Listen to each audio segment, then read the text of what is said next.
তাকবীরে তাশরিকের বিধান কি? তাকবীরে তাশরিক হলো একটা তাকবীর বলা, আল্লাহু আকবার, লা ইলাহা ইল্লাল্লাহু আল্লাহু আকবার ওয়ালিল্লাহিল হামদ।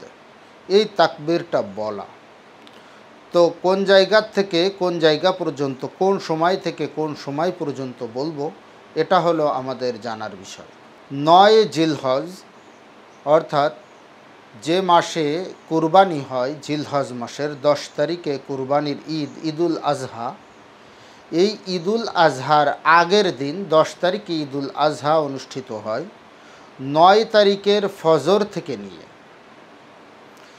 13 তারিখের আসর পর্যন্ত, অর্থাৎ আসরের পরেও তাকবীরে তাশরিক পড়তে হবে।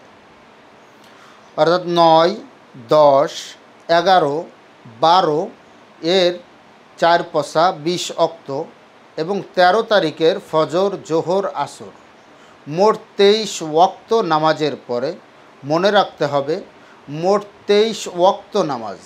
9 তারিখের ফজরের পর থেকে নিয়ে মোট 23 ওয়াক্ত গুনবেন, তো যে পর্যন্ত যায়। 23 ওয়াক্ত নামাজের পরে একবার উচ্চ স্বরে তাকবীর বলা, এটা হলো ওয়াজিব। তবে মহিলাদের যেহেতু পর্দার বিধান আছে, সেহেতু মহিলারা আস্তে পড়বে।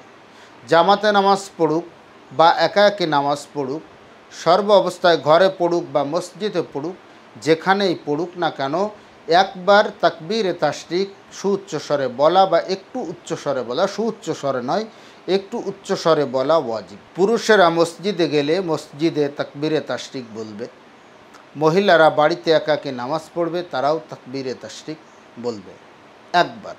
ফরজ নামাজের সালাম ফেরানোর সঙ্গে সঙ্গে তাকবীরে তাশরিক পড়তে হবে। আল্লাহু আকবার, লা ইলাহা ইল্লাল্লাহু আল্লাহু আকবার ওয়ালিল্লাহিল হামদ। যদি ইমাম সাহেব, অনেক জায়গায় আছে ইমাম সাহেবের অপেক্ষায় থাকে, ইমাম সাহেবের অপেক্ষায় থাকা যাবে না। ইমাম সাহেবের যদি মনে নাও থাকে, মুক্তাদিরা একটু জোরে আওয়াজে পড়বে, যেন ইমাম সাহেবও শুনে শুনে পড়তে পারে। মানুষ মাত্রই ভুল হতে পারে, ভুলে যেতেই পারে। আমরা ইমাম সাহেবের জন্য অপেক্ষা করব না।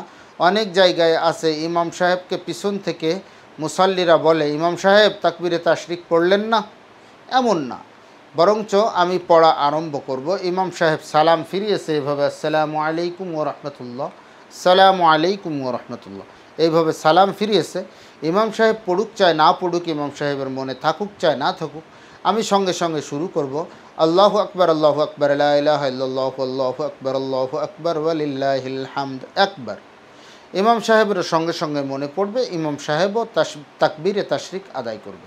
ঈদুল আজহার নামাজের পরেও কোনো কোনো ফুকাহা কেরামের নিকট এই তাকবীরে তাশরিক একবার বলতে হবে। তবে অনেককে যখন বলা হয় যে একবার বলো, তখন তারা অনেকেই বলে যে একবার বলা হলো ওয়াজিব আর 3 বার বলা হলো সুন্নাত। 3 বার বলা সুন্নাত, এটা হাদিস কোরআন দ্বারা প্রমাণিত নয়। বরঞ্চ যদি কেউ জোর দিয়ে বলে যে 3 বার বলতে হবে, এটা সুন্নাত, এটা বিদআতের কাতারে পড়ে যাবে। একবার বলাটা ওয়াজিব, 3 বার বলা সুন্নাত নয়। তবে কেউ কেউ 3 বার করে, কিন্তু এখানে যদি 3 বারের ক্ষেত্রে আবার জোর জবরদস্তি করা হয়, তাহলে এটা বিদআত হিসেবে পর্যবসিত হবে।